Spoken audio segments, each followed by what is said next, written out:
We're in front of the Holy Family Warming Shelter here in Fond du Lac, Wisconsin, where it's currently 5 degrees out today. What would you do if you didn't have someplace warm to stay tonight? That's exactly what we're going to find out today, thanks to Wirtz Builders, who's sponsoring this segment.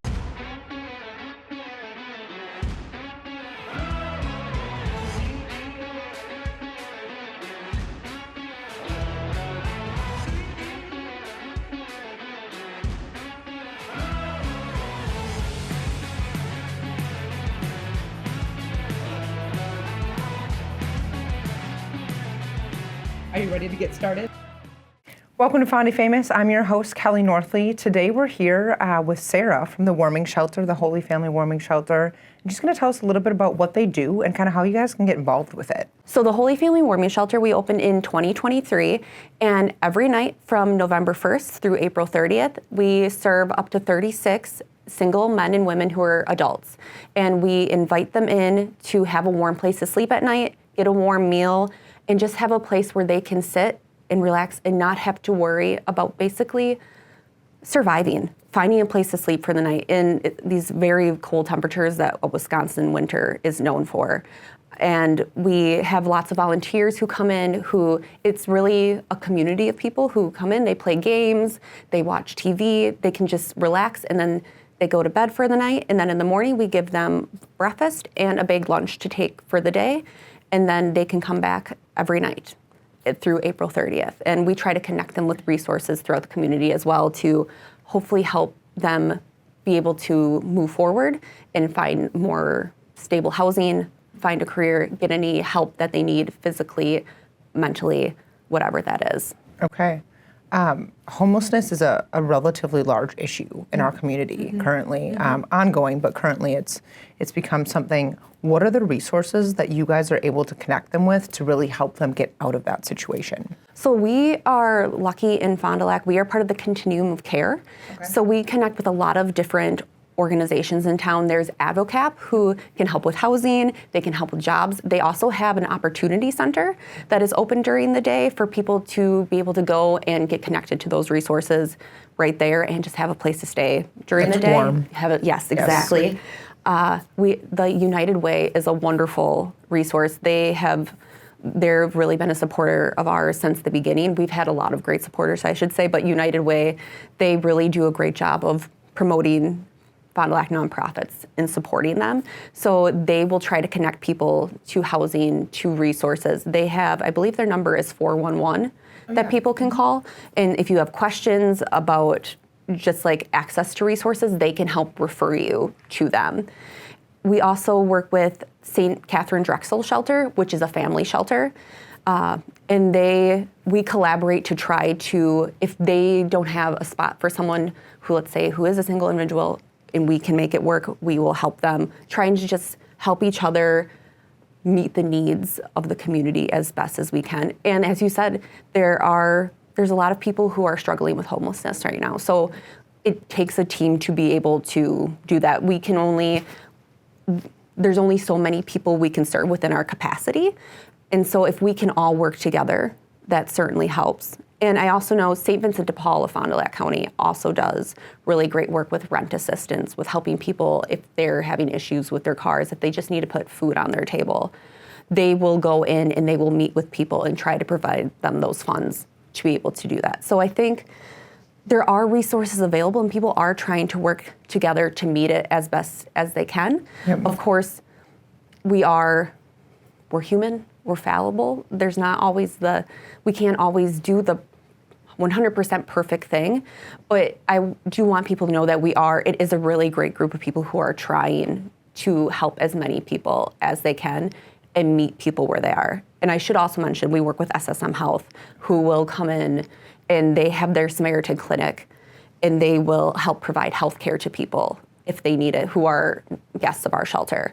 And I think many times it's low cost, it's free of cost, and they really try to help people stay healthy, because there's a lot of homelessness is not just you don't have a place to stay. There's a lot of, you're at risk for so many things when you are experiencing homelessness, just more illness, more disease. If you get injured, that can get affected. There's just a lot that you're dealing with. Mental health is always something that we try to help people address. And SSM is a great partner in being able to come in and know more than we do about being able to get people the resources that they need to address the concerns that they're facing. Right. If someone comes in and they are homeless, what would it look like with you guys or maybe with some of the community resources to help them get them back on their feet? I think a lot of people don't realize that, yes, they need funds and they need this, but a lot of homeless people aren't jobless. They have jobs and it's not enough. And there's more that needs to be done to get kind of out of that hole and back into things. Yes, yeah. And so when someone comes into us, like you said, they could very well have a job. They could be just living out of their car. Yep. And they just need a safe place to stay. So when they come in with us, we will talk with them and we can try to connect them to those different branches of resources. And I think sometimes people have this misconception. This was actually what one of our, we had interviewed people when we were doing Robert on the Roof, one of our community leaders, and it's escaping me who said this, but people who are coming to us, you're not trying to necessarily give people a handout. You're trying to give them a hand up, exactly. And yes, we might be providing funds, but those funds mean that they don't need to worry about having to take the pay that they are getting and directing it towards rent. It might be helping them build upon that, build upon a savings to then be able to take that and put a down payment on an apartment, just to find stability. It's hard to find affordable places to live throughout the country. Like, affordability is just a problem with housing. So if you can imagine, you could be working multiple jobs and not being able to make ends meet. You could be struggling to find a place to live. So if we can help people, if we can provide them the resources that we can then help them be able to afford those places, to get into maybe it's an education component. Maybe they need help getting into Moraine Park Technical College or one of our local schools. I believe there are places in the community that people can then go get the assistance to do that. And then you are in a better place to be able to get a career that can pay you more and hopefully move forward. Again, it's not a handout, it's a hand up. It's just helping someone get on their feet. And I think if any of us were in that situation, I believe it's Amber from Unite Away who always says all of us are 2 or 3 steps away from being homeless. If any of us were in that situation, we would be hoping that someone would step in and just be able to help us, because it's a lot to dig out of on your own. I personally cannot imagine having to go through that on my own. Yeah. And it does take a community to get back up and build back up and get out there and get an apartment, get a home, Yes. And be more stable. So, yeah.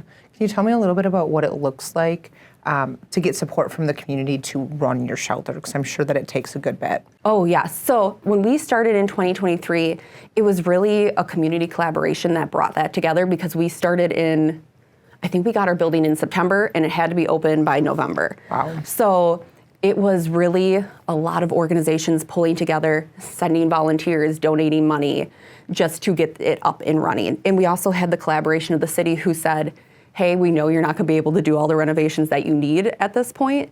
Just get it up to this point so it can be a workable shelter. And then the following summer, we overhauled it. We added bathrooms with that were accessible showers, accessible bathrooms, bigger laundry facilities. We used to be in individual rooms for the shelter. It would be 3 beds to each room. And then it became a more open space for people to be in that you would see in more shelters. Okay. You said you have laundry there, Yes. so people can do their laundry. Yep. So we have our volunteer. When they come in, they can get a wash basket and they can put all their stuff in that they would like washed, and then our staff will wash it overnight so it is ready for them to go the next morning. Which, as we were talking about, if you are someone who needs to find a job, you want to make sure you have fresh clothes. You want to be able to shower, make sure you're presentable. Exactly. And that is just one step that we're able to help people on by providing that. But yeah, every night they can come in and get their clothes washed and take a shower, do what they need to, just to, I don't want to say feel human, but honestly feel like feel good. Yeah. Yes. And it goes to the mental health component, Yes. which goes to like getting a job and like maintaining a job, which then Yes. goes to building up and it's all the pieces into place. Okay. Hey, my name's Steve from Steve Wirtz Builders. We are a local contractor that focus on pretty much anything that residential construction offers. We started small and now we do it all. If you are looking to build a home or a remodel, please give us a call. That number is 920-923-6063. And you can talk to Missy. You'll be probably the one that answers, and she's actually the one you want to talk to. She will set up a meeting so we can go through that project with you. And even if you're not sure if you want to start it now or later, that is a great place to start, and we're happy to walk you through the process. Now let's get back to the podcast.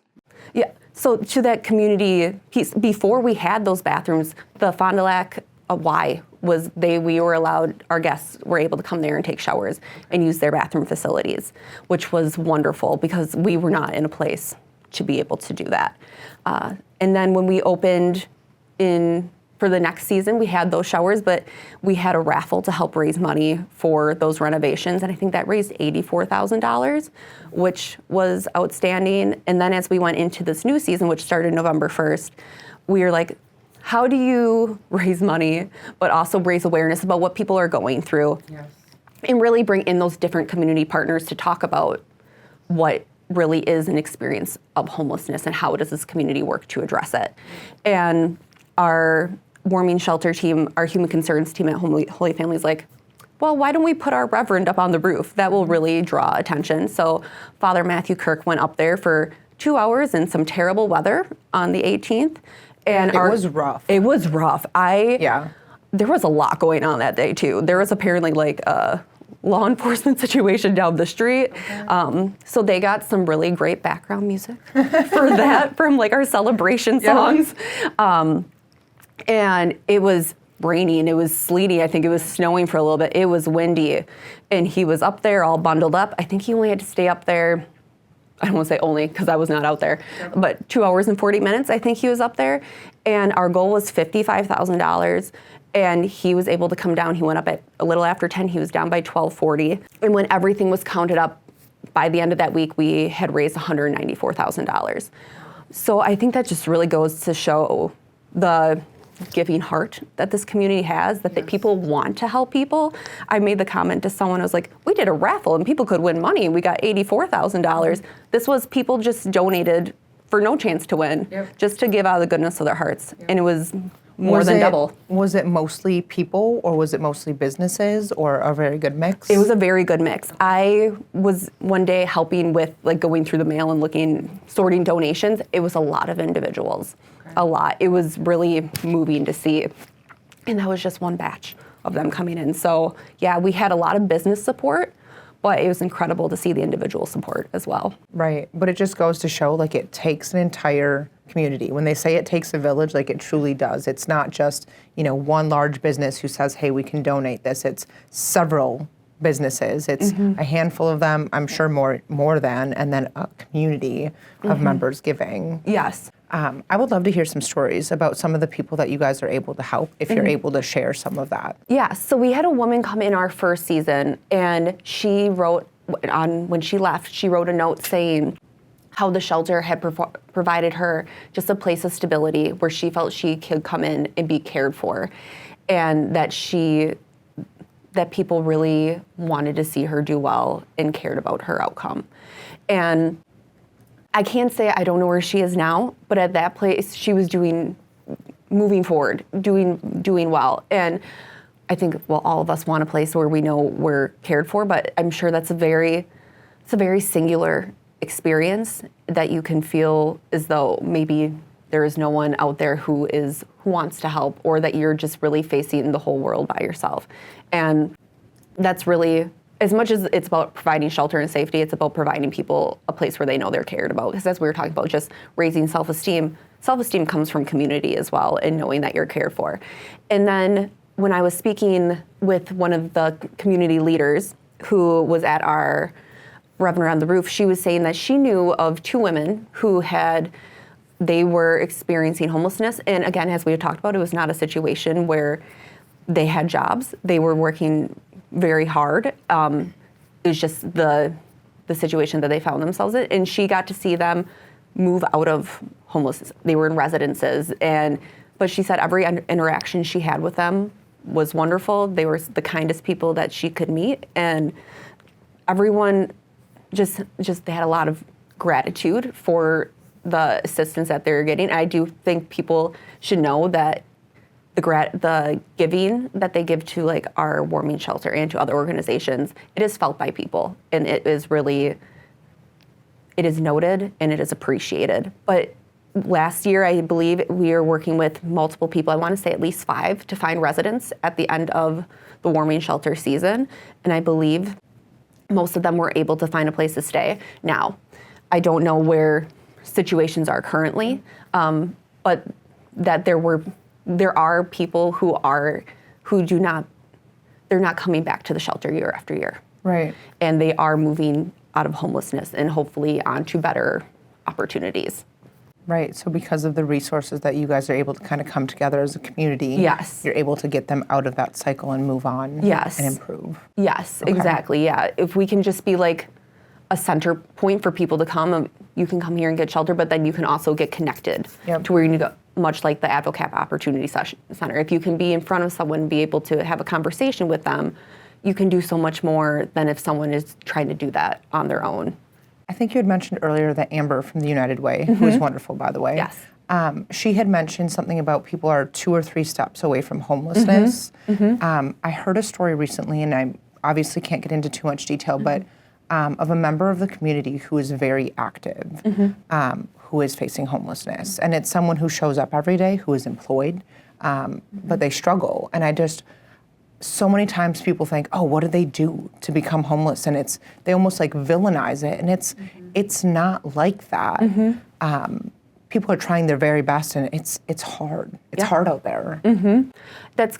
It's so true. Like, we never know what someone is going through. We never know. We can see people at work. We can see them at restaurants or like grocery store. We have no idea like how they are struggling to make ends meet. We have no idea where they're going home to. What is the quote? Everyone you see is facing a battle. And we never know what could happen to us. And I think as you said, it's very hard out there. Things can be expensive. It can be hard to get resources when you are, especially with how fast things can move. Like, it can be a domino effect, and then people don't seek it out. And I think there are times that we might look at homelessness and see it. People might think there's a stigma of a failing, but there are just a lot of things that can lead to that are out of a person's control. And I think a lot of times people are trying to get out of it. And we are just a place that we can help them be able to, a stepping stone out of it, a connection point for people. And we just need to remember that they are our neighbors and we are here. How would we want to be treated? And I think all of us would want to be treated with dignity, with respect, and to not also believe, like, just go to, I don't want to say the worst, but also gives people some we never know kind of thing. Let people. I think it's in like kindergarten, maybe even Barney said it, but like treat others how you want to be treated, right? That's like a foundational principle. But, so true, and we've kind of almost gotten past that in some ways. So kind of coming back to that of, you just want to treat people how you would want to be treated. Yes, exactly. And I think too, people and I don't want to speak to the community. Like I said, I do think we do live in a community who really does want to help. And that is seen in our Rep Run on the Roof, that is seen in the different campaigns that are done. And that's seen, we have people who will volunteer, who come back year after year, who just sincerely love it. They love being with our guests, and we have organizations and individuals who donate meals and just love being a part of it. Because it's a community. They are our neighbors, and it's just creating a sense of home for people and getting to know someone. It's so easy to make assumptions about people when you do not know them. But as soon as we know people, that just generally goes out the window. And so I think if anyone would like to volunteer at the warming shelter, we certainly welcome anyone to come in. We have shifts in the morning, we have shifts in the evening. If you want to donate a meal, I actually think that we're full up for meals, actually. I think we might have been full already when the shelter opened. People snap those up, which is beautiful to see. Can you volunteer with your children? We get that asked often, and I'm just curious. That is a good question. I do believe for like certain aspects, you can. I do not have a clear answer on that, and I apologize for that. No, that's okay. That's fine. Yeah, I think we've had people come in to like serve meals and everything with children. Okay, we just get asked that very often, so I'm always curious. Yeah, and I'll follow up. I'll let you know.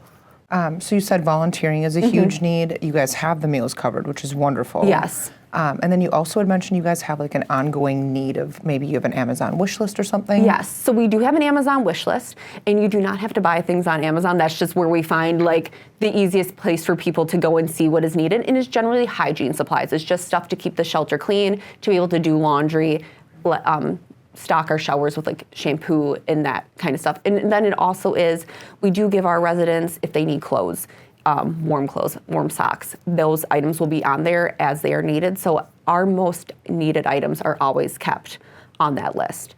And if you do go through Amazon, it's shipped right to us and we will get it to the guests. But you can also just go on the list and see what's on there, buy it somewhere locally and bring it to us, and then we'll just cross it off the list. Okay. Awesome. If someone is looking to find out more information, to volunteer, or to get your Amazon wish list, where would they go? So they could go to our website. So it's hffdl.org. So that's holyfamilyfondulac.org/warming-shelter. And then all of that is listed on there. There's a place to sign up to volunteer. When our meals do open, there's a place for a meal sign up. And there is the link to the Amazon wish list. Or if you just would like to make a financial contribution, there's also a link to that there too. Okay. Well, thank you. I really appreciate you coming on and sharing about the warming shelter and allowing us to learn more about what you guys do. No, thank you so much for having me and like giving us the opportunity to get the word out there. And we just really appreciate all that you do to boost Fond du Lac. Thank you.